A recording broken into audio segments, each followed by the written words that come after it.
오늘 보실 말씀은 요한 계시록 1장 1절에서 3절까지 말씀을 짧기 때문에 한 목소리로 같이 봉독을 하겠습니다. 시작. 예수 그리스도의 계시라. 이는 하나님이 그에게 주사 반드시 속히 될 일을 그 종들에게 보이시려고 그 천사를 그 종 요한에게 보내어 지시하신 것이라. 요한은 하나님의 말씀과 예수 그리스도의 증거 곧 자기의 본 것을 다 증거하였느니라. 이 예언의 말씀을 읽는 자와 듣는 자들과 그 가운데 기록한 것을 지키는 자들이 복이 있나니 때가 가까움이라. 아멘. 오늘은 이 말씀 가지고 서론, 성경은 어떤 책인가 라는 제목을 함께 말씀을 나누겠는데요. 이제 지난주하고 그 전주 2주 동안에 우리가 이제 요한계시록을 살펴보기에 앞서 가지고 이제 사전 공부를 한 2주간 했습니다. 그런데 이제 사전 공부만 가지고는 좀 약하고요.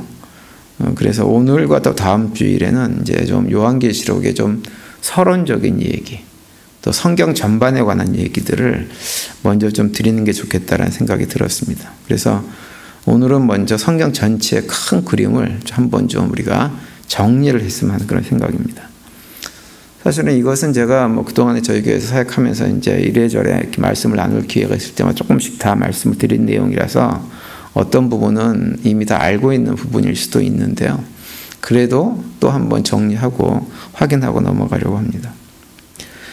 이제 우리가 성경의 큰 그림을 이해하기 위해서 우리가 가장 먼저 생각해야 될 것은 뭐냐면 성경이 처음에 어떻게 그리고 왜 기록되어졌는가라고 하는 것을 좀 생각을 해야 돼요.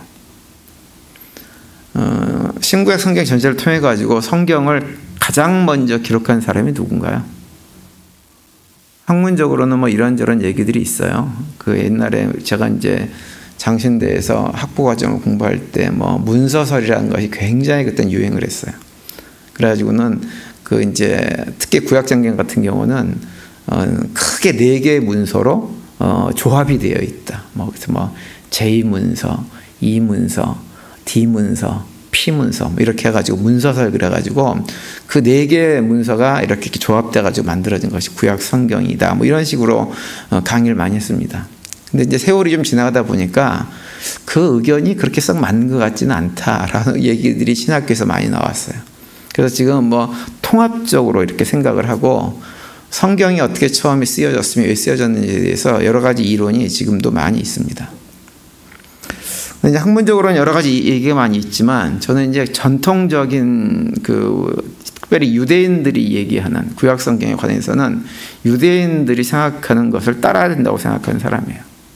그래서 유대인들의 입장에서 볼 때 전통적으로 성경을 가장 먼저 기록한 사람은 누구라고 알고 있냐면 모세라고 우리가 다 알고 있습니다.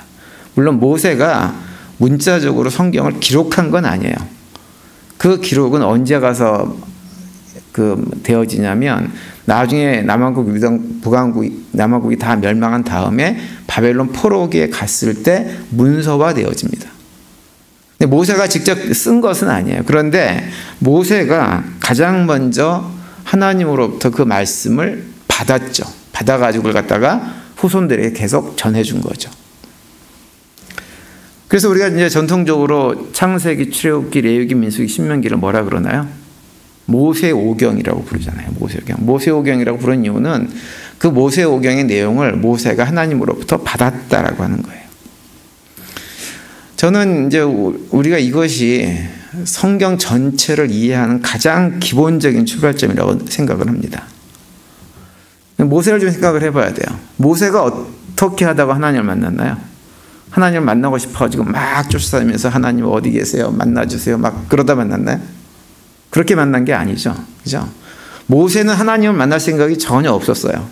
근데 하나님께서 모세를 찾아오셨어요. 왜 찾아오셨나요? 찾아온 이유가 뭔가요?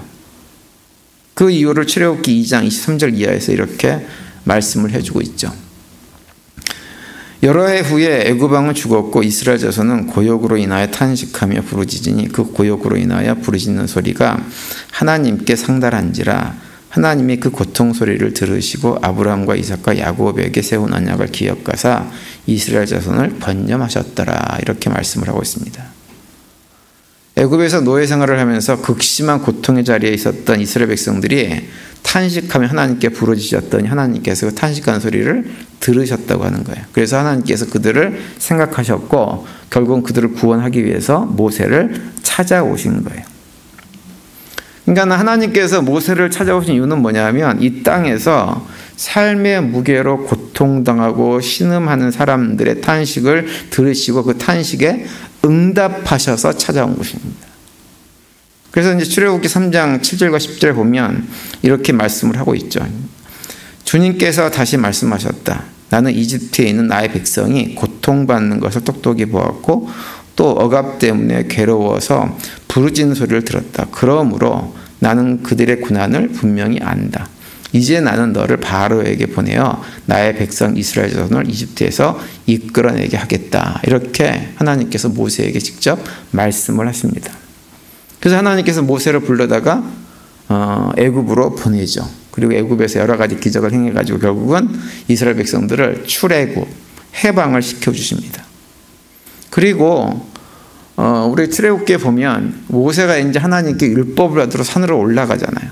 아마도 그때 올라갔을 때 하나님께서 모세 오경에 기록되어 있는 대부분의 내용들을 다 말씀을 해주셨던 것 같아요. 그러니까 모세의 마음속에다가 탁 심어놓은 거죠.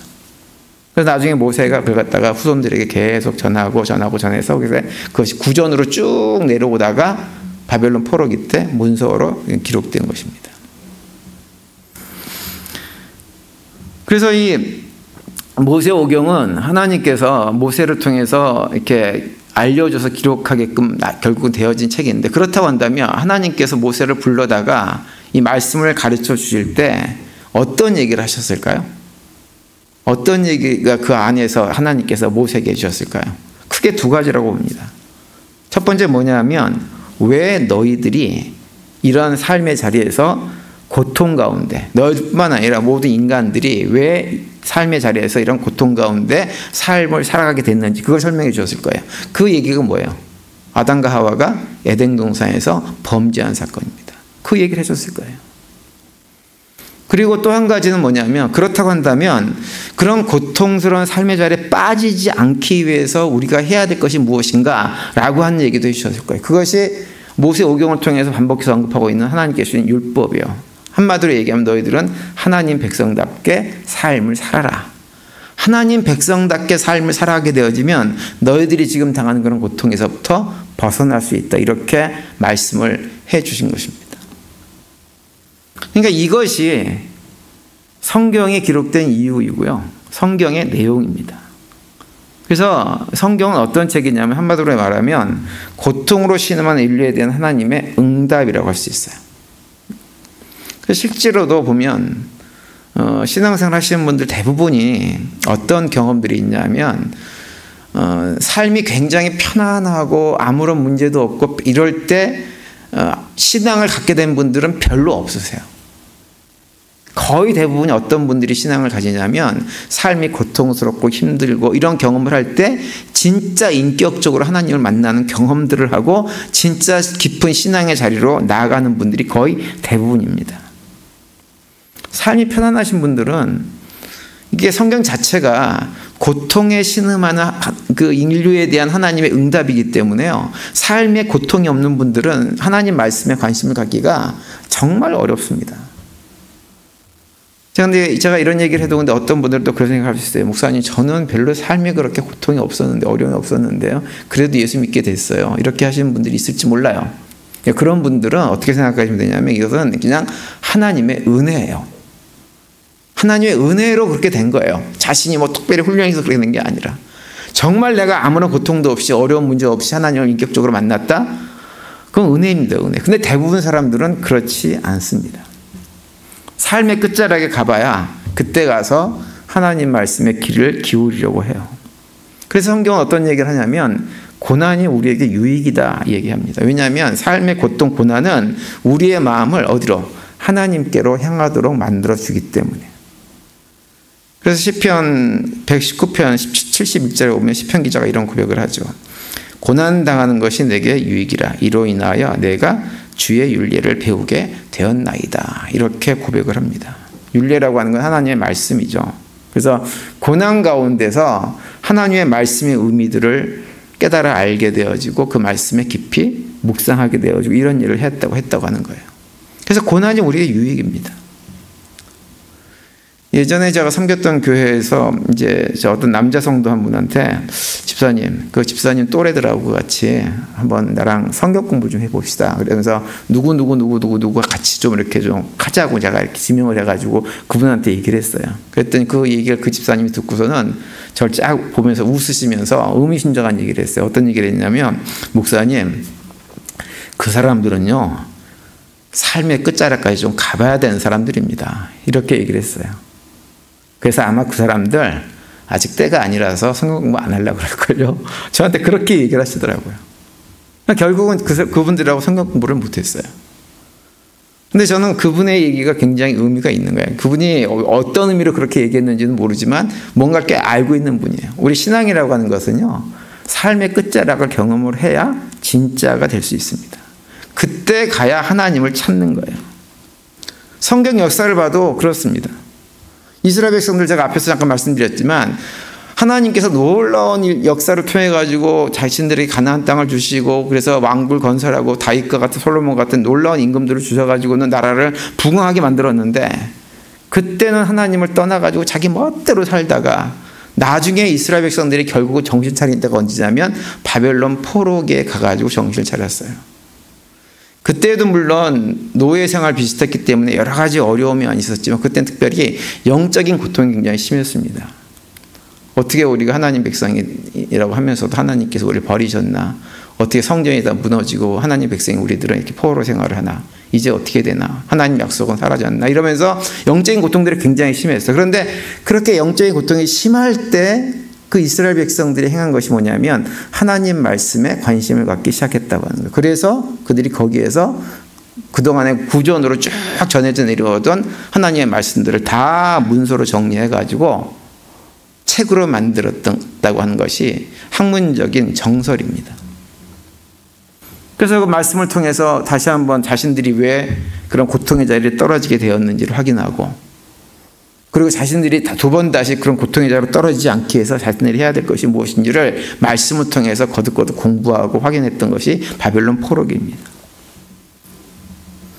그래서 성경 전체를 읽어보면 반복해서 얘기되는 것이 뭐냐면 고통의 자리에서 신음하는 사람들에게 응답하신 하나님의 얘기가 반복되고요, 그들을 구원하신 하나님의 얘기가 또 반복해서 우리에게 계속 들려지는 거예요. 예전에 제가 한번 말씀을 드린 적이 있는 것 같은데요. 저는 고등학교를 졸업하고 신학교에 가서 처음 입학을 했을 때 그런 고민에 빠졌다고 했죠. 기독교는 진짜 진리가 맞나? 이런 생각을 정말 많이 했어요. 이것만이 진짜 길인가? 어렸을 때부터 신앙생활을 했음에도 불구하고 신학교를 딱 들어가니까 갑자기 그 생각이 확 들더라고요. 그래가지고는 우리 기독교 말고도 불교나 다른 타 종교에 대한 또 고민들 또 공부들도 꽤 좀 나름대로 했습니다. 제 나름대로 공부를 했어요. 나중에는 이제 어떤 방향으로 갔냐면 캐톨릭이 굉장히 좀 멋있어 보여가지고 내가 신부가 좀 될까? 신부가 차라리 낫지 않을까? 이런 생각이 마음속에 확 들어왔었어요. 특별히 이제 제가 신부님들에게 참 훌륭하다고 느꼈던 것이 뭐냐면 그분들이 기본적으로 굉장히 자유로운 분이라고 하는 것이 굉장히 매력적이었습니다. 왜냐하면 그분들은 가족이 없잖아요. 그러니까 자기 몸 하나 딸려 있으니까, 딸린 가족이 없고 자기 몸뚱아리 하나 있으니까 하고 싶은 대로 합니다. 물질에도 자유롭고 자신들이 사역을 하는 것도 마음껏 사역을 하고 또 어떤 정치적인 억압이나 이런 것에 대해서도 자유롭게 하고 싶은 얘기 다 합니다. 부당한 국가 권력에 대해서 얘기를 지금도 그러잖아요. 신부님들은 하고 싶은 얘기 다 하거든요. 특별히 이제 결혼을 하지 않기 때문에 그 남자로서의 어떤 그런 커다란 십자가를 지고 있다는 것도 굉장히 큰 매력 중에 하나였어요. 그래서 신부가 돼볼까 고민을 많이 했죠. 근데 정말 심각하게 제가 신부가 돼보기 위해서 하나님께 기도 제목을 내놓고 기도하고 막 그러다가 결국은 신부가 아니라 차라리 목사가 되는 것이 훨씬 더 하나님의 뜻에 합당한 것이겠다 이런 생각을 했어요. 왜 그랬냐면 신부로 살아가는 것보다요, 목사로 살아가는 것이 훨씬 더 큰 십자가를 지는 일이라는 것을 그때 알았기 때문에 그래요. 왜 목사로 살아가는 것이 큰 십자가냐? 교인들이 괴롭혀서 그런 게 아니고요. 그거 상관없이 결혼을 하게 되어지면 가정이 생기잖아요. 그죠? 자녀들이 있잖아요. 그러면 가정을 꾸리고 자녀들을 키우고 살아간다고 하는 것은요, 독신으로 사는 것보다 훨씬 더 큰 어려움입니다. 독신으로 있으면 그냥 내 입만, 내 혼자만 해결하면 돼요. 그런데 잘못돼도 나만 잘못되면 되는데 가정을 꾸리게 되어지면 모든 것이 나 혼자만의 문제가 아닌 것이 되어져 버립니다. 삶을 살다가 정말 지옥 같은 환경을 만나고 그런 절망자에 떨어진다고 해도 가족 때문에, 자식들 때문에 그 지옥 같은 환경을 견뎌내야 되는 것이에요. 사실 우리 보통 성도들이 다 그러고 사시지 않으세요? 너무너무 힘든데 자식 돌아보고 남편, 아내 바라보고 가정을 봐서 참고 견디고 사시잖아요. 그게 정말 힘든 일이에요. 그래서 그때 드는 생각이 뭐냐면, 만약에 내가 이런 목회의 길을 계속 가게 되어지면, 신부 같은 삶을 살게 되어지면, 그렇게 정말 너무너무 힘들고 어려운 삶의 자리에 있는 교인들의 실제적인 삶을 전혀 모르겠구나. 모르고 있다면 제가 그분들에게 어떠한 얘기를, 권면을 할 수 있을까? 이런 생각이 들었어요. 또 성경을 봐도 제대로 깨달아 알지 못할 것 같더라고요. 그래서 목사가 되는 그것이 힘든 길이지만 그 길을 걷는 것이 하나님께서 훨씬 더 기뻐하시는 길이겠다라는 생각을 그때 했죠. 그래서 이제 목사가 되겠다. 신부 이런 것들은 신경 안 쓰고 목사가 되는 쪽으로 생각을 바꿨었습니다. 제가 실제로 애틀란타에서 5년 반 동안 그 자비랑 선교 사역을 하면서 여러 가지 일들을 많이 했다 그랬잖아요. 빌딩 청소도 해봤고, 아파트 청소도 해봤고, 벌레약도 치러 다녀보고, 밴딩 머신에 있는 음료들 다 바꾸는 것도 다 해보고, 다 해봤어요. 여러 가지 작업들을 잡아봤습니다. 그게 저한테는 굉장히 큰 자산이에요. 우리 교회 성도들이 이렇게 삶을 사시는구나라고 하는 것을 100%는 아니어도 조금은 이해할 수 있게 됐기 때문에. 그게 큰 자산입니다, 저에게. 예전에 한국에 서 했던 드라마 가운데 미생이라는 드라마가 있죠.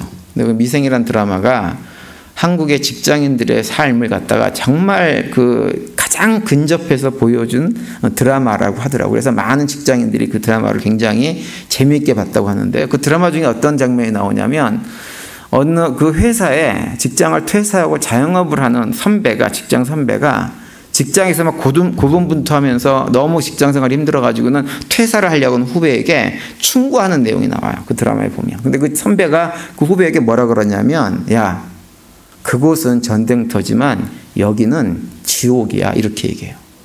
그곳은 어디냐면 직장 생활을 말하는 거고, 이곳은 어디냐면 그 선배가 하는 자영업을 얘기하는 거예요. 거긴 지옥이야. 사실 지옥이나 전쟁터나 사실 거기긴 한데요. 그만큼 삶의 자리가 힘들다고 하는 거예요. 그래서 삶의 자리가 너무너무 힘드니까 어떤 사람들은 그 힘든 것 때문에 삶을 포기하기도 하고, 어떤 사람은 약물에 의존하기도 하고, 이렇게 살아가는 경우가 굉장히 많이 있죠. 어떤 경우는 돈이 많아도 힘들고요. 돈이 없어도 힘들고요. 힘든 건 다 마찬가지입니다. 살아가는 삶 현장이 다 힘들어요. 쉬운 분들이 제가 볼 땐 거의 없다고 봅니다. 예전에 그 불교 어떤 유명한 스님이요, 기독교 신앙을 가지고 이 스님들이 좀 안 그랬으면 좋겠는데, 스님들이 자꾸 기독교 신앙을 조롱합니다.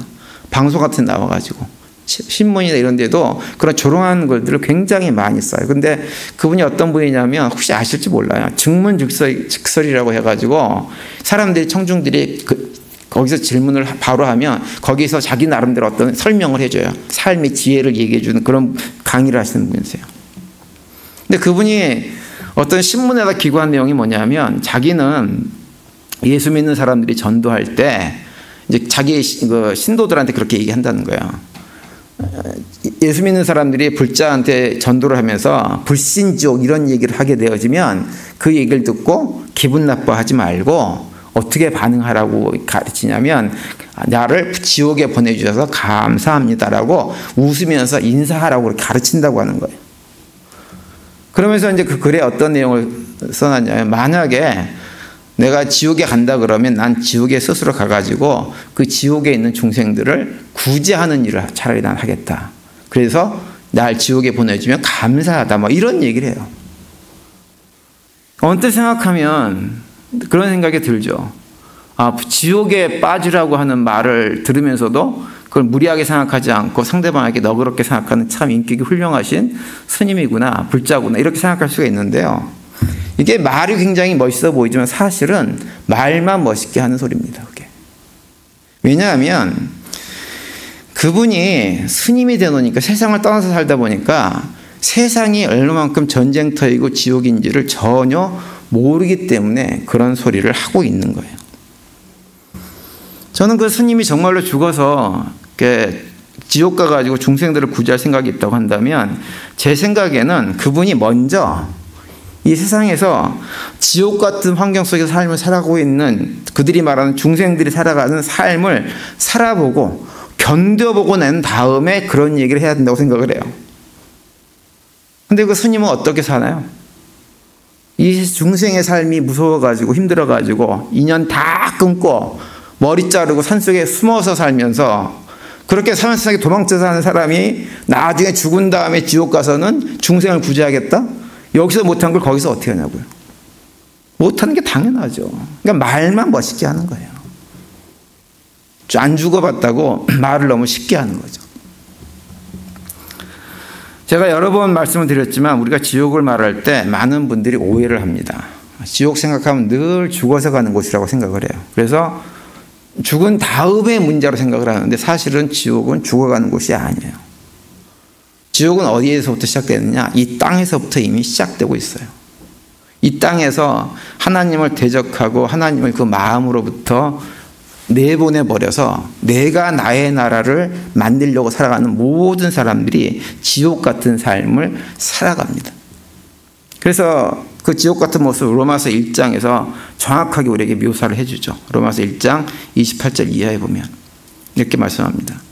또한 저희가 마음이 하나님 두기를 싫어하며 하나님께서 저희를 그 상실한 마음대로 내어버려 두사 합당치 못한 일을 하게 하셨으니 곧 모든 불의, 추악, 탐욕, 악의가 가득한 자요, 시기, 살인, 분쟁, 사기, 악독이 가득한 자요, 수근수근하는 자요, 비방하는 자요, 하나님의 미워하시는 자요, 능욕하는 자요, 교만한 자요, 자랑하는 자요, 악을 도모하는 자요, 부모를 거역하는 자요, 우매한 자요, 배약하는 자요, 무장한 자요, 무자비한 자라, 이렇게 말씀합니다. 이러한 생각으로, 이러한 태도로 사는 사람들이 모여있는 것이 하나님을 마음에 두기 싫어해서 살아가는 이 세상에 속한 사람들의 삶의 공동체예요. 이런 생각으로 살아가는 사람들로 가득 차 있는 공동체, 거기가 지옥이 아니고 어디예요? 그 세상이 지옥 같은 일들이 많이 벌어지는 거예요. 성경은 세상이 왜 이렇게 됐느냐라고 하는 걸 한마디로 얘기하는 거예요. 28절에서 말씀하고 있는 대로 우리에게 참 생명이 되신 하나님을 떠났기 때문에 세상은 지옥되어져 있는 것입니다. 그들에게 참 생명이 없기 때문에 서로 악의 다툼을 하면서 상대방을 빼앗고 빼앗는 싸움들이 계속 일어나고 있는 거예요. 많이 가진 자가, 양 수백 마리 가진 자가 양 한 마리 가진 자의 양을 빼앗으려고 악의 다툼하는 것이 이 세상이란 말이에요. 지금 우리가 현재 보고 있잖아요. 그래서 나라 사이에 전쟁도 일어나고 계층 간의 갈등도 일어나게 되어지고 개인껏 도둑질하고 강도짓하고 심지어 살인까지도 행해지는 거예요. 이 땅의 삶이 지옥 같은 일들이, 우리는 그나마 미국이라고 하는 건 미국에서 세상에서 가장 부유한 나라에 살기 때문에 그런 걸 조금 덜 느끼지만요, 아프리카나 중남미만 가도 이미 그곳은 지옥입니다. 사는 것 자체가. 너무너무 힘든 사람들이 많이 있다고요. 사방에서 탄식이 울음이에요. 그런데 그런 현상들이 오늘날에만 있느냐 하면 그것이 아니고 4,000년 전 애굽에서도 있었고 2600년 전 바빌론에서 있었고, 그리고 지금도 계속 되어지는 거예요. 그런 탄식 가운데 살아가는 사람들에게 그들을 구원하기 위해서 응답으로 주신 것이 무엇이냐? 우리가 가지고 있는 하나님의 말씀이라고 하는 거예요. 그래서 그 말씀을 통해서 우리가 어떻게 그 지옥 같은 삶의 환경으로부터 벗어날 수 있는지를 알려줍니다. 그 길은 뭐냐? 다른 것이 아니에요. 우리가 마음으로부터 몰아버린 내보내버린 하나님을 다시 영접해서 하나님과 관계를 회복하고 내가 피조물됨을 인정하고 하나님 백성으로 삶을 살아가는 것, 그것이 그렇게 할 때 지옥 같은 악의 다툼에서 벗어날 수 있는 길이다라고 성경이 우리에게 말씀을 해줍니다. 그리고 그렇게 하나님과 우리의 관계가 회복된 것을 성경은 뭐라고 표현하느냐, 구원받았다 이렇게 얘기를 하고 있는 거예요. 그리고 그 구원을 위해서 누굴 보내셨어요? 예수님을 보내셨다고 하는 거예요. 그래서 성경 전체는 무엇이냐, 그 구원을 위해서 예수 그리스도를 보내시겠다고 예고한 얘기와 그 예수님을 보내서 일어난 일을 기록한 것이 성경책이에요. 예고한 책이 뭐예요? 구약이고 보내셔서 일어난 일들을 기록한 책이 신약 성경인 거예요. 그래서 예수님께서 구원자로 이 땅에 오셔가지고 하신 가장 중요한 일은 무엇이냐면 하나님과 우리와 관계를 회복시킨 것입니다. 그래서 회복시키기 위해서 화목제물이 되신 거예요. 하나님 우리를 사랑하셔가지고 독생자를 세상에 보내주시고 십자가에서 죽게 하심으로 하나님을 떠나 세상 가운데서 내 스스로 하나님 행세를 하고 있던 우리의 지은 죄를 다 용서하시고 그 관계를 예수 그리스도 통해서 회복시켜 주셨어요. 그 얘기가 성경의 핵심 메시지인 거예요. 그래서 요한일서 4장 9절 10절에는 이렇게 또 말씀하고 있죠. 하나님의 사랑이 우리에게 이렇게 나타난 바 되었으니 하나님이 자기의 독생자를 세상에 보내시면 그로 말미암아 우리를 살리라 하심이라. 사랑은 여기 있으니 우리가 하나님을 사랑한 것이 아니요 하나님이 우리를 사랑하사 우리 죄를 속하기 위하여 화목제물로 그 아들을 보내셨음이라. 이렇게 말씀을 해주고 있습니다. 그래서 그 화목제물 대신 예수를 믿는 사람들은 지옥 같은 삶의 자리에서 죽은 자로 살아갔던, 생명이 없는 자로 살아갔던 자들이 이제 생명의 자리로 옮겨져서 하나님 백성으로 삶을 살아가는 거죠. 그래서 요한복음 5장 24절에서 그 말씀을 딱 해주고 있죠.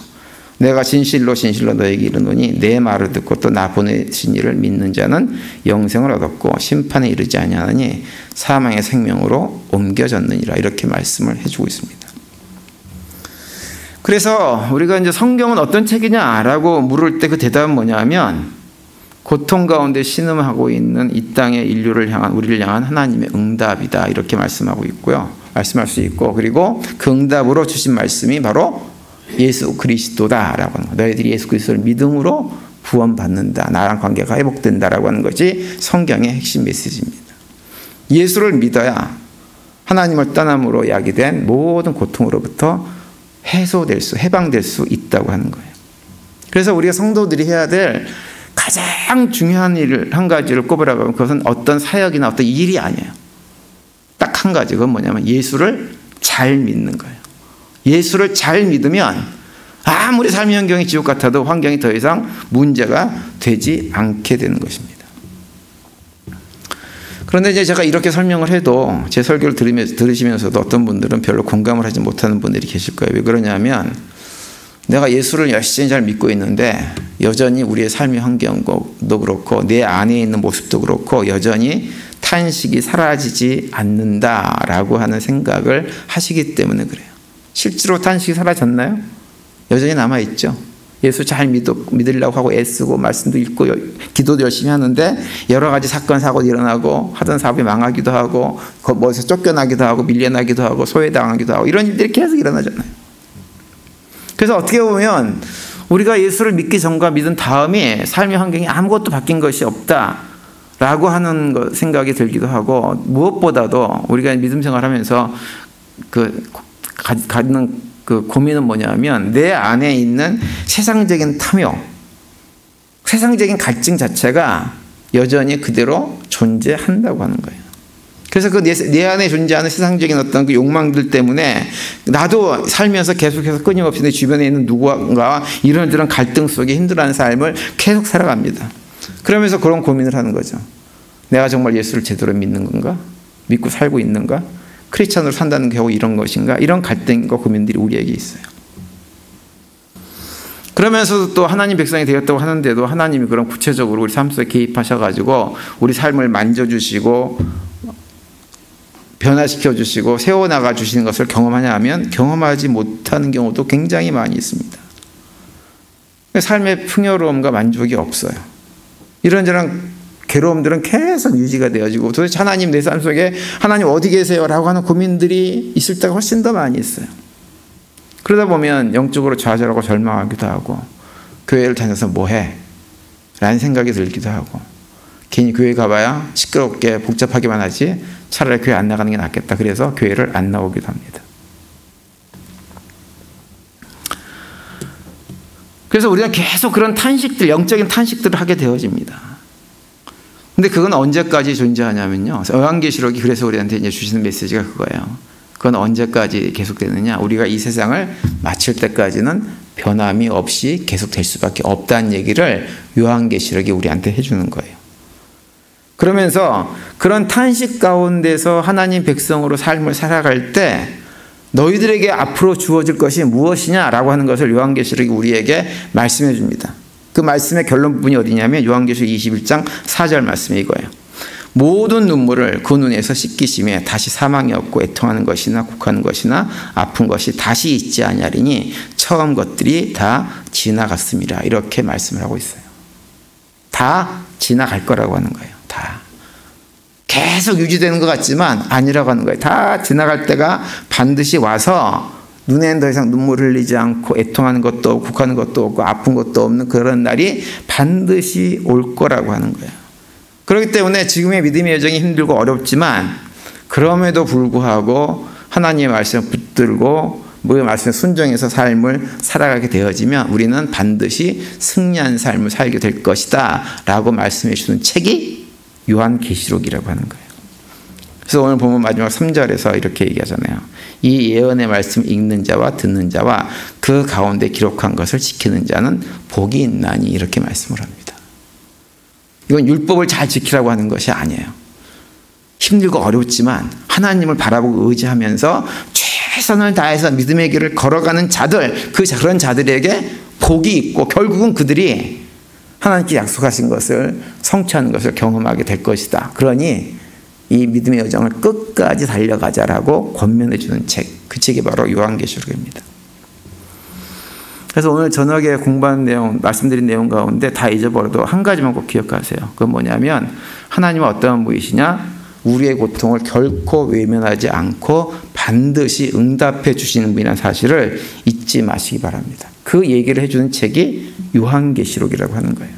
그래서 앞으로 요한계시록을 쭉 묵상을 하시면서 성도님들이 수요일뿐만 아니라 개인적으로도 이 요한계시록을 따로 좀 매일 조금씩이라도 읽으시길 바랍니다. 묵상하시길 바랍니다. 그래서 그 가운데 우리의 탄식을 들으시고 응답해 주셔서 우리에게 참 소망을 주시는 하나님을 새롭게 만나는 시간들을 갖게 되기를 간절히 바랍니다. 남은 한 주간도 그런 고백 가운데 믿음으로 승리하시고 또 주님께 주신 평강을 누리는 복된 남은 한 주간이 되시기를 간절히 축원드립니다.